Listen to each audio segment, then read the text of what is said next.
Hello बच्चों, कैसे हैं आप? अच्छे हैं? Very good. बच्चों कैसे चल रही है आपकी क्लासेस? अच्छी चल रही है? आप मन से पढ़ रहे हैं? Very good. मुझे समझ में आ रहा है, आपने बोला बच्चे यस सर हम अच्छा पढ़ रहे हैं। Very good. आप अच्छी तरह पढ़ते रहिए ताकि आपको अपना कोर्स कवर करने में प्रॉब्लम ना हो और आपका सिलेबस इजीली पूरा हो जाए और आप एग्जाम के लिए भी अच्छी तरीके से प्रिपेयर हो जाए। तो चलिए कि आज हम एक आपके लिए क्लास लेके आए हैं और क्लास बहुत इम्पोर्टेंट क्लास है आज। ये एग्जाम पॉइंट ऑफ व्यू से जो इसका टॉपिक है वो बहुत इम्पोर्टेंट है क्योंकि ये क्वेश्चन आता ही आता है और हमेशा आता है और हमेशा भी आएगा। तो आपको टॉपिक बहुत अच्छे तरीके से करना है और इसको बहुत समझने अंडरस्टैंडिंग के साथ करना है क्योंकि इसमें कभी कभी क्वेश्चन होता है थोड़ा सा ट्विस्टेड आ जाता है, थोड़ा सा हार्ड क्वेश्चन भी आ जाता है। इसके आपको बेसिक कॉन्सेप्ट समझने बहुत ज़रूरी है। तो देखिए जो हमारी क्लास है वो है, जो चैप्टर हमारा वही चल रहा है अभी, रिटायरिंग ऑफ पार्टनर क्लास 7 है इसकी, रिटायरिंग ऑफ पार्टनर क्लास 7। और टॉपिक इसके अंदर जो हमारा जो सेपरेट टॉपिक इसका जो है वो है डेथ ऑफ द पार्टनर। देखिए बच्चे, जो हमारा टॉपिक है डेथ ऑफ द पार्टनर, इस टॉपिक के रिगार्डिंग बहुत से बच्चों में एक अजीब सा फियर रहता है, एक अजीब सी मतलब उनको लगता है कि ये टॉपिक बहुत हार्ड है और ये हमारी समझ में नहीं आता है।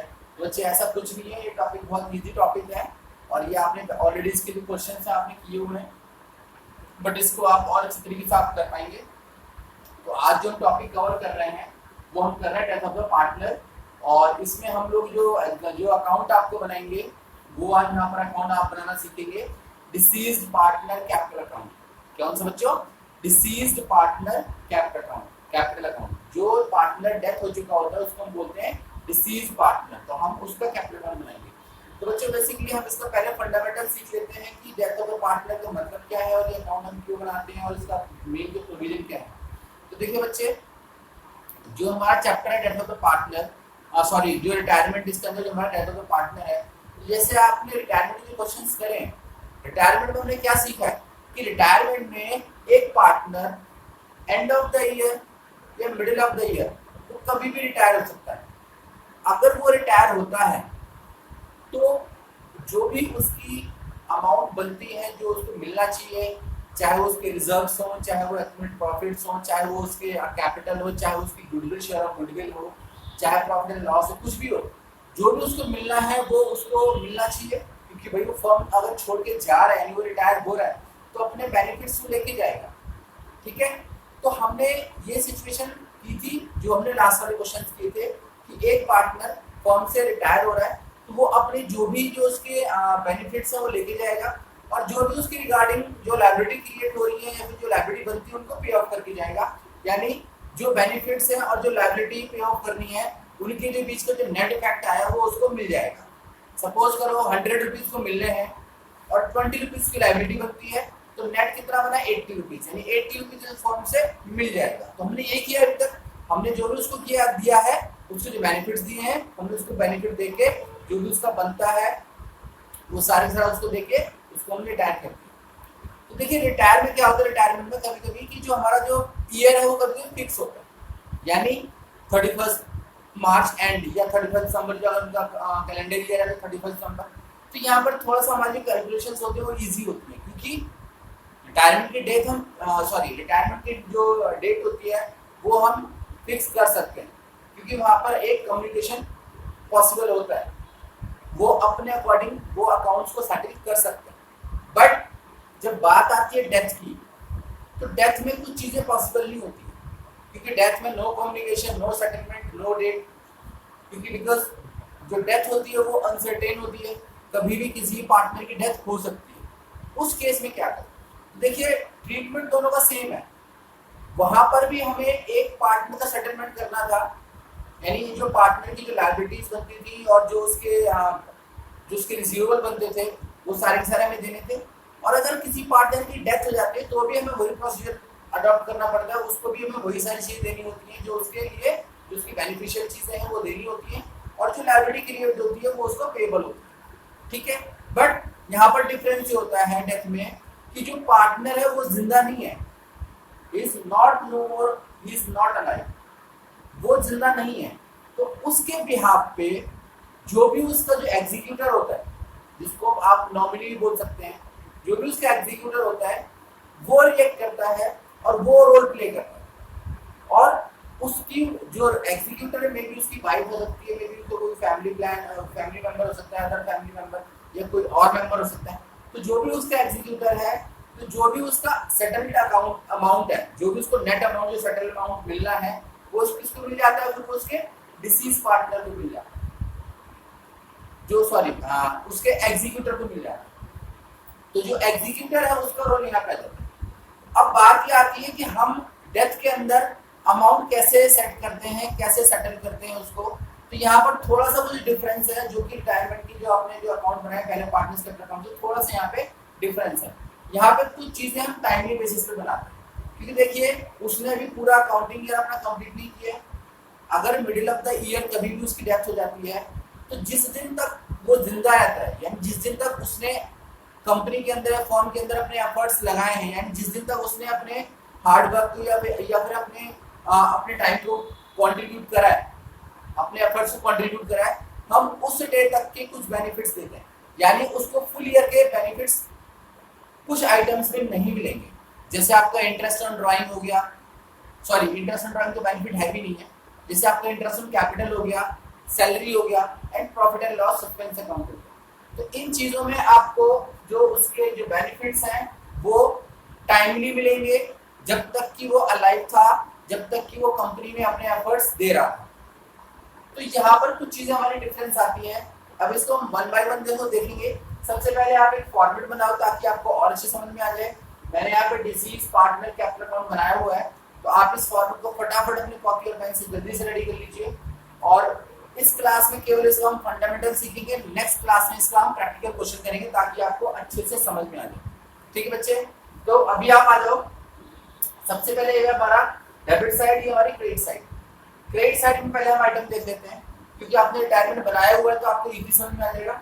और यहाँ पर एक चीज और ध्यान रखना, मैं यहाँ पर एग्जांपल में ले रहा हूँ पार्टनर ए, बी और सी।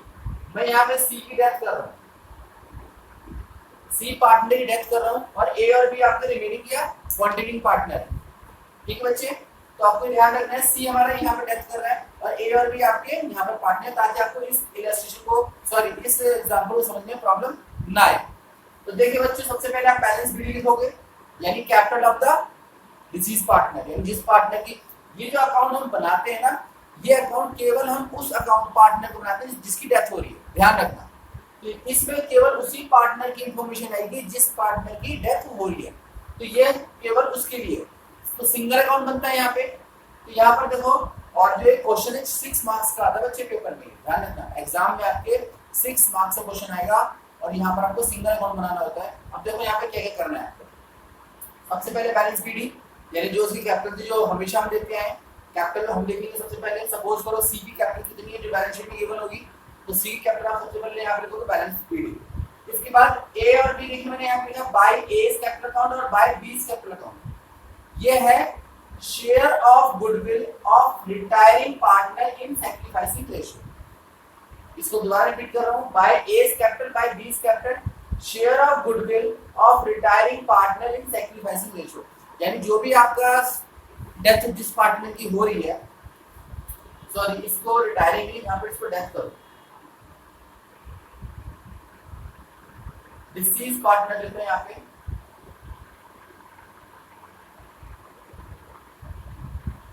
Share of goodwill of deceased partner in sacrificing ratio. यानी जिस पार्टनर की डेथ हो रही है उस पार्टनर को जो शेयर ऑफ गुडविल होगा वो कौन देगा, ए और बी देंगे। उसके किस रेशियो में, उसकी सैक्रिफाइस, ये भी प्रोसेस को करेक्शन कर लीजिए, I am very sorry, in gaining ratio. किसमें, इन गेनिंग रेशियो। तो यहाँ पर share of goodwill of disease partner in gaining ratio, यानी ए और बी को जो अमाउंट देना है वो किसने देना है, सी को देना है। किस रेशियो में, गेनिंग रेशियो, जो कि हम रिटायरमेंट के जो लास्ट वाले क्वेश्चंस में वहां पर भी हम देते थे। जो पार्टनर रिटायर होता था उसको शेयर ऑफ गुडविल मिलता था ना, कौन देता था, रिमेनिंग पार्टनर देते थे। ऐसे ही यहाँ पर जो बंदा डेथ कर रहा है, जो जिस पार्टनर की डेथ हो रही है उसको उस शेयर मिलेगा, उसको गुडविल का कौन देगा, जो रिमेनिंग पार्टनर है। तो सेम यहाँ पर ए और बी, क्योंकि हमारे एग्जांपल के अकॉर्डिंग ए और बी हमारे रिमेनिंग पार्टनर है, तो हमने ए और बी का नाम लिख लिया और सी के अकाउंट में हम डाल देंगे। ठीक है बच्चे, अब यहाँ पर बाय रिवैल्यूएशन अकाउंट, जो भी उसका रिवैल्यूएशन में जो शेयर बनता है आप इसका रिवैल्यूएशन में डाल देंगे। जनरल रिजर्व में जो भी उसका शेयर बनता है 1/6, 1/5 या 1/3 जो भी उसका शेयर बनता है आप यहाँ पे डाल देंगे। Profit and loss account liability side वाला, जो प्रॉफिट एंड लॉस अकाउंट आपके जो लायबिलिटी साइड पे गिवन होता है उसका भी आप जो भी उसका शेयर होगा 1/6, 1/5 यानी उसके शेयर के अकॉर्डिंग ये सारी चीजें general reserve, revaluation account, by profit and loss, by WCF, मैंने शॉर्ट में लिखा हुआ WCF, ये है workman compensation fund, by workman compensation fund. Then इसके बाद हमारा है इन्वेस्टमेंट फ्लक्चुएशन फंड, जो कि उसको उसके शेयर के अकॉर्डिंग मिलेगा 1/6 या 1/5 जो भी होगा उसको मिल जाएगा। इसके बाद देखिए अब यहाँ पर तीन चीजें मैंने आपको मेंशन कर रहा हूँ, इंटरेस्ट ऑन कैपिटल, या आप नोट डाउन करना है specially, interest on capital, salary and profit and loss suspense account. Interest on capital, salary and profit and loss suspense account, इन तीनों चीजों में आपको थोड़ा सा ध्यान देना है क्योंकि ये चीजें उसको टाइम के अकॉर्डिंग दी जाएंगी, जितने टाइम तक कि वो जिंदा रहा था, जितने टाइम तक उसने वर्क फर्म के अंदर या बिजनेस के अंदर या कंपनी के अंदर उसने काम किया था, उतने टाइम तक के लिए उसको चीजें दी जाएंगी। सपोज दैट मैं सबसे पहले बात करता हूँ इंटरेस्ट ऑन कैपिटल की। अगर सी पार्टनर की कैपिटल थी 1 लाख, कितने बच्चे, अगर सी पार्टनर की कैपिटल थी 1 लाख और सपोज करो इसकी डेथ हुई यहाँ पे 30th जून को, 30th जून को उसकी डेथ हुई और हमारा जो ईयर स्टार्ट हो रहा है वो 1 अप्रैल से स्टार्ट हो रहा है, 1 अप्रैल से स्टार्ट हो रहा है और 30th जून को उसकी डेथ हो जाती है और इंटरेस्ट ऑन कैपिटल है इसका at the rate of 5% per annum. जो इंटरेस्ट ऑन कैपिटल है उसका वो कितना है 5% पर एनम।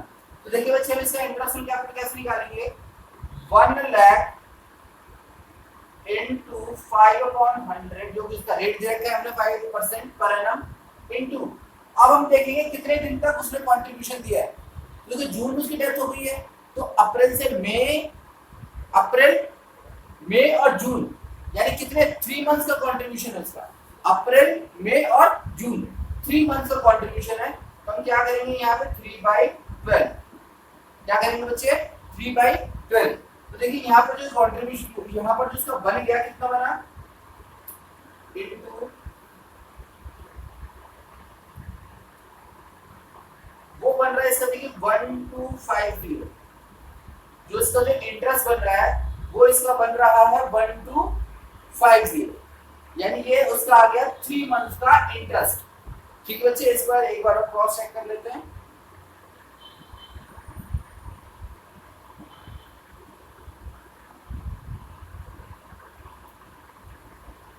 ठीक है बच्चे, अब देखिए ये हमारा क्या गया इंटरेस्ट ऑन कैपिटल कितने मंथ्स का, 3 मंथ्स का। तो आपको इसी तरीके से हमेशा इंटरेस्ट ऑन कैपिटल निकालना है, बट आप ये भी ध्यान रखना कि इंटरेस्ट ऑन कैपिटल हमेशा ओपनिंग कैपिटल पे निकलता है, किस कैपिटल पे, ओपनिंग कैपिटल पे। देखिए आप हमेशा ध्यान रखेंगे कि जो इंटरेस्ट ऑन कैपिटल निकलेगा वो हमेशा ओपनिंग कैपिटल पे निकलेगा। अगर कभी कभी आपको क्वेश्चन में क्लोजिंग कैपिटल गिवन होती है, ओपनिंग नहीं दी होती, तो आपको ओपनिंग कैपिटल फाइंड आउट करनी होती है, जो कि हमने स्टार्टिंग में जब चैप्टर नंबर 2 किया था वहां पर हमने इंटरेस्ट ड्राइंग करना सीखा था। देन बच्चे इसके बाद दूसरा हमारा देखो अभी हमने क्या सीखा, इंटरेस्ट ऑन कैपिटल निकालना सीखा। दूसरा हमारा है सैलरी। सैलरी में क्या होता है, सपोज दैट आपको सैलरी दी हुई है 5000 पर मंथ, क्या दी हुई है 5000 पर मंथ और 30th जून को हम ये टाइम ले लेते हैं, 30th जून को उसकी डेथ हो जाती है, तो उसकी जो सैलरी जो उसको रिसीवेबल होगी और कंपनी को पेबल होगी वो कितनी होगी 3 मंथ्स की, यानी टोटल सैलरी कितनी बन जाएगी उसकी 1500, कितनी बन जाएगी 1500 सैलरी बन जाएगी उसकी। तो आपको याद रखना है कि जो उसकी सैलरी होगी वो कितनी बनेगी 15,000, कितनी बनेगी 15,000। अब देखो ये तो अब उसको मंथली सैलरी गिवन थी, अगर सपोज दैट उसको एनुअल सैलरी गिवन होती कि annual salary of partner C is 24,000, अगर 24,000 उसकी एनुअल सैलरी थी तो उसका कंट्रीब्यूशन कितने महीने का था 3 मंथ्स का, तो 3 मंथ्स की सैलरी कितनी होती, तो 24,000 डिवाइडेड बाय 12,000, यानी पहले उसकी पर मंथ की सैलरी निकालते तो कितनी आती 2,000 और 3 मंथ्स उसने वर्क करा है तो कितनी उसकी सैलरी जाती 6,000। तो इस तरीके से आपको सैलरी फाइंड आउट करनी थी, तो सैलरी भी आप सीख गए फाइंड आउट करना। अब बात आती है मेन जो आपको ध्यान देने वाली बात है, वो है profit and loss suspense account. Profit and loss suspense account क्या होता है, आपको ये समझने वाली बात है, क्योंकि बच्चे मोस्टली गलती यहाँ पर करते हैं profit and loss suspense account. तो देखिए बच्चे, इसको हम करते हैं अभी, बट इससे पहले हम और चीजें भी कर लेते हैं ताकि आपको मैं इसको डिटेल से समझाऊंगा, और इसको मैं थोड़ा जगह की स्पेस की प्रॉब्लम है, इसको रब करके मैं अभी आपको समझाऊंगा। तो देखिए, इससे पहले हम ड्राइंग को यहाँ पे देख लेते हैं। ड्राइंग आपको क्वेश्चन में हमेशा गिवन होगी, या फिर आप फाइंड आउट भी कर सकते हो कि ड्राइंग कितनी है। ड्राइंग आपको पूरी अमाउंट लिखनी है। Interest on drawing, interest on drawing भी आपको टाइम के अकॉर्डिंग लिखनी है। जितने महीने उसका कंट्रीब्यूशन रहा है, जितना टाइम से कंट्रीब्यूशन रहा है, आपको उतने टाइम तक का ही इंटरेस्ट ऑन ड्राइंग उसको चार्ज करना है। ठीक है बच्चे। फिर इसके बाद profit and loss asset side, अगर आपको बैलेंस शीट में प्रॉफिट एंड लॉस दे रखा है एसेट साइड में, तो आपके डेबिट साइड में उसका डिस्ट्रीब्यूट हो जाएगा, यानी उसको लॉस बियर करना पड़ेगा उतना अपने शेयर का 1/6 या 1/5 या 1/4 या 1/3 जो भी इसका होगा अपना वो लॉस बियर करेगा। देन इसके बाद रिवैल्यूएशन अकाउंट का अगर लॉस आता है तो वो भी अपना शेयर बियर करेगा। देन कोई डेफर्ड एक्सपेंडिचर आता है, जैसे एडवर्टाइजमेंट सस्पेंस अकाउंट आता है या एडवर्टाइजमेंट अकाउंट आता है, कोई मिसलेनियस एक्सपेंडिचर आता है, तो वो भी आपको यहाँ पे क्या करने पड़ेंगे, उसको बियर करने पड़ेंगे। देन गुडविल, अगर आपकी बैलेंस शीट में ऑलरेडी गुडविल गिवन है तो वो राइट ऑफ होगी, उसका शेयर आपको यहाँ पर शो करना पड़ेगा, जो भी उसका प्रॉफिट शेयरिंग रेशियो के अकॉर्डिंग जो बनता है वो आप यहाँ पे शो करोगे। देन इसके बाद जो भी अमाउंट आएगा फाइनल अमाउंट वो उस पे एग्जीक्यूटर को मिल जाएगा, यानी इस साइड की सारी टोटलिंग करने के बाद और इन सबको लेस करने के बाद जो आपका फाइनल अमाउंट आएगा वो उसके पार्टनर्स एग्जीक्यूटर लोन अकाउंट करो बच्चे, इसको पार्टनर्स एग्जीक्यूटर लोन अकाउंट। तो बच्चे आपका अकाउंट इस तरह से क्लोज हो जाएगा। तो फटाफट इसको राइट डाउन करो। पहले मैं दोबारा से रिपीट कर रहा हूं। By balance BD, S capital B capital, ये उनका शेयर ऑफ गुडविल है जो कि वो डेथ पार्टनर को देंगे, इसके डिसीज पार्टनर को देंगे in gaining ratio. Revaluation account, general reserve, profit and loss account, workman compensation fund, investment taxation fund, interest on capital, salary, profit and loss suspense account, profit and loss suspense account. Then इधर आ जाओ, to drawing, to interest on drawing, to profit and loss account asset side, to revaluation account, to deferred expenditure account, to goodwill account, to partners executor loan account. तो ये आपका basically account है। अब मैं इसको रब कर रहा हूं ताकि आपको मैं profit and loss suspense account easily समझा सकूं, ताकि आपको प्रॉब्लम ना हो। तो इसको मैं रब कर देता हूं।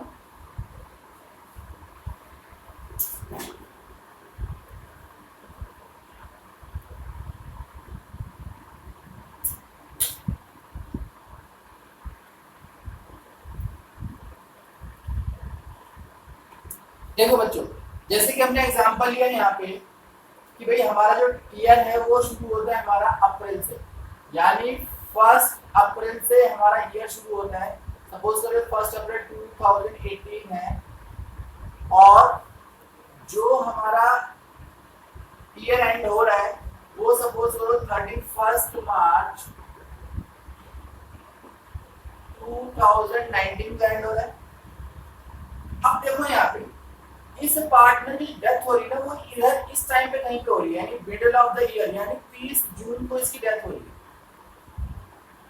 30 जून को इस पार्टनर की क्या हो रही है, डेथ हो रही है। तो देखो बच्चे, मुझे एक बात बताओ,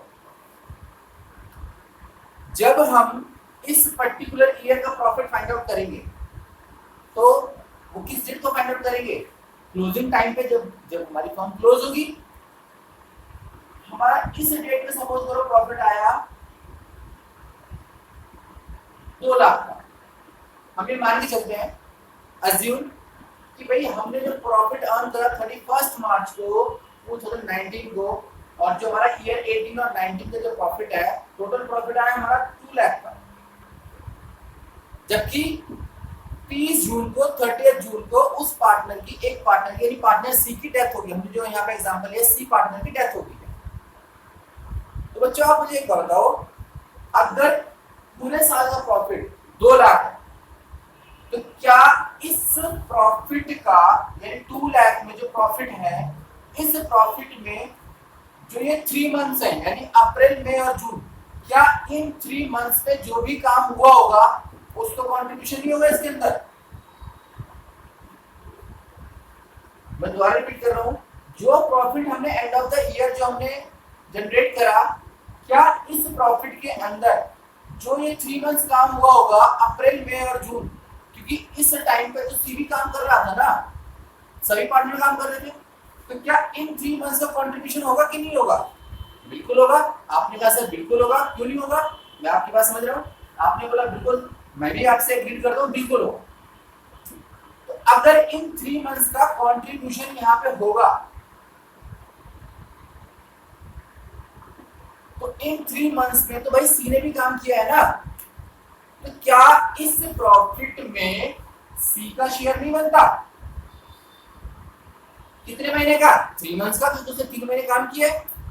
तो आप क्या बोल रहे हैं सर? बिल्कुल बनता है। क्यों नहीं बनता? क्योंकि उसने 3 मंथ्स काम किया है, तो उसका भी तो शेयर बनेगा ना। बट बात यह है कि उसकी डेथ तो हो रही है 30 जून को।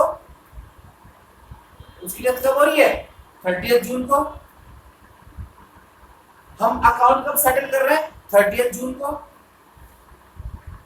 लेकिन जब हमने प्रॉफिट असरटेन करा, वो कब असरटेन कर रहे हैं? वो हम कर रहे हैं 31 मार्च 2019 को। यानी अब आप बोलोगे सर आप एक बात बताओ कि आप तो कह रहे हो कि जून में हम सेटल कर रहे हैं, यानी जून में उसका अकाउंट बनेगा और जून में उसका अमाउंट फाइंड आउट करना है, बट प्रॉफिट तो उसके बाद में हम डिसाइड कर रहे हैं, तो फिर अमाउंट प्रॉफिट कैसे डिसाइड होगा?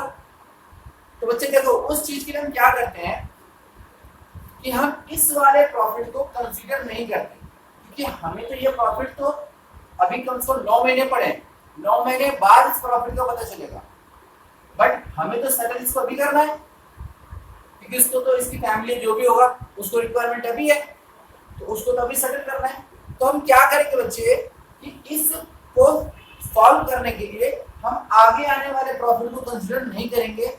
हम ये मान के चलेंगे कि जो हमारा लास्ट ईयर का जो प्रॉफिट हुआ होगा, यानी जो प्रॉफिट हमारा अप्रैल 2018, यानी यहाँ पर जो हमारी डेट होगी 31 मार्च 2018 को जो हमारा अकाउंट जब लास्ट ईयर वाला जो हमारा क्लोज हुआ होगा, इस डेट का अगर प्रॉफिट सपोज करो 1,50,000 है, कितना? 1,50,000, तो हम लास्ट ईयर के प्रॉफिट को बेस मानेंगे और हम इसी प्रॉफिट को अज्यूम करेंगे कि जो हमारा लास्ट ईयर का प्रॉफिट है, यही प्रॉफिट हमारा इनकमिंग यानी अपकमिंग ईयर में भी इतना ही होना चाहिए। तो जब डेथ की बात आती है, तो डेथ में जब अब आप प्रॉफिट एंड लॉस को आप जब डिसाइड करोगे, तो आप हमेशा लास्ट ईयर के प्रॉफिट पर डिसाइड करोगे, यानी बेस ईयर के प्रॉफिट पर डिसाइड करोगे, जो कि आपका लास्ट प्रीवियस ईयर होगा, क्योंकि आने वाला टाइम तो बहुत लंबा है, उतने टाइम तक तो वेट नहीं करेगा, क्योंकि उसको 30 जून को ही 30 जून को सेटल करना है। अब 30 जून को अगर सेटल करना है, तो जो हमें प्रॉफिट जो बेस मानना पड़ेगा, वो हमें लास्ट ईयर का प्रॉफिट मानना पड़ेगा।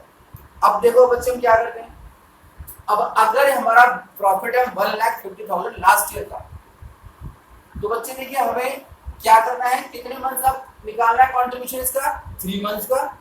तो देखिए सबसे पहले हम क्या मल्टीप्लाई करेंगे? 3/12, क्योंकि जो हमारा 1,50,000 है ये तो पूरे साल का है, ये हमारे फुल ईयर का प्रॉफिट है। तो सबसे पहले हम किस में कन्वर्ट करेंगे? इसको 3 मंथ्स में कन्वर्ट करेंगे, क्योंकि 12 मंथ्स के लिए।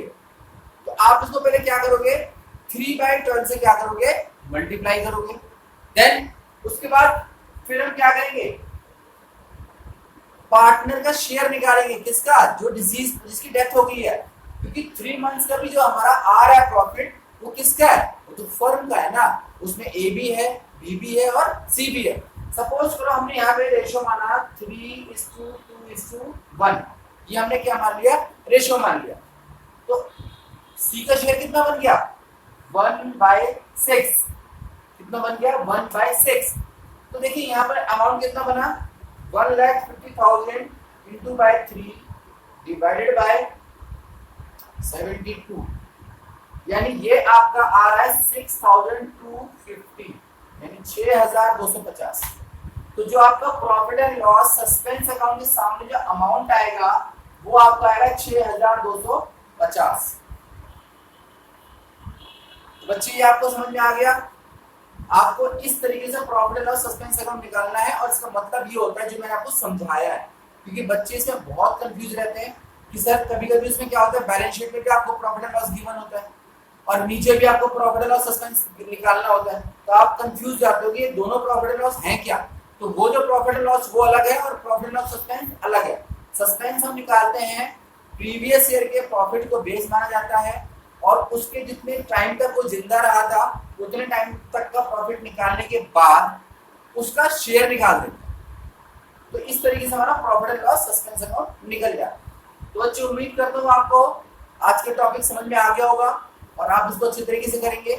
आज तो और अच्छे तरीके से मेरा वीडियो देखना ताकि आपको इसके कॉन्सेप्ट और क्लियर हो जाए और नेक्स्ट की क्लास आएगी हम इसका प्रैक्टिकल क्वेश्चन करेंगे और इस चैप्टर को एंड करेंगे। ठीक है बच्चों, टिल देन आप हेल्दी रहिए, हैप्पी रहिए और इसी तरीके से भी क्लासेस लेते रहिए और आप बेनिफिट्स लेते रहिए।